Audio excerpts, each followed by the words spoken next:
Тема погоды волнует каждого из нас. От нее во многом зависит наше самочувствие, настроение, планы на день. 23 марта профессиональный праздник отметили метеорологи.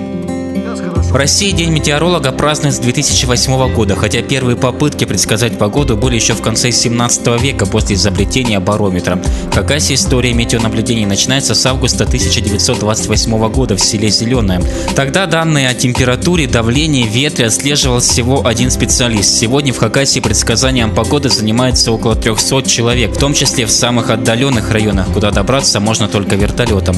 Это метеорологи, гидрологи и аэрологи. Теперь за температурой, влажностью, силой ветра и другими показателями наблюдают автоматические системы. Человеку нужно лишь обеспечить их бесперебойную работу.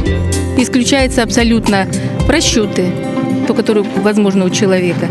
Синхронность. Вот в определенное время идет телеграмма, то есть она отчитывает в определенное время составляется телеграмма, формируется, и в определенное время отправляется информация. То есть все четко по часам, по минутам. 80% стихийных бедствий на Земле имеют погодное происхождение, поэтому работу прогнозистов невозможно переоценить. Главная задача специалистов Хакасии – обезопасить жителей республики от природных катастроф. Измерения гидрометеорологи проводят по несколько раз в день, чтобы прогнозы были как можно более точными. Вот в 2014 году, когда был у нас паводок, который уровень воды доходил 648 сантиметров, почти доходил уровень до 1969 года. Там было 639. Самый-самый высокий за весь период наблюдения. Поэтому тогда мы ежечасно даже наблюдали.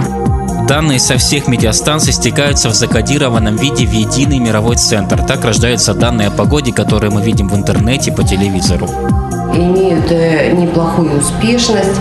Прогнозы на 1-3 суток у нас оправдываются 95-97%.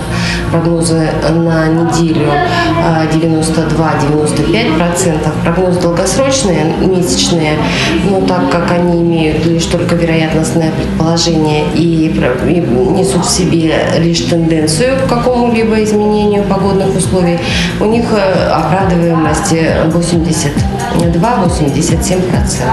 Хакасия потерпела колоссальные убытки от наводнения 2014 года, пожара 2015. Ущерб мог бы быть гораздо больше, если бы не своевременные предсказания метеорологов. Данные наблюдения необходимы для всех сфер – сельское хозяйство, строительство. Данными с воздуха пользуется авиация. Уважаемые коллеги, благодарю вас за долголетний безупречный труд. Желаю вам и вашим семьям крепкого здоровья, благоприятной погоды дома.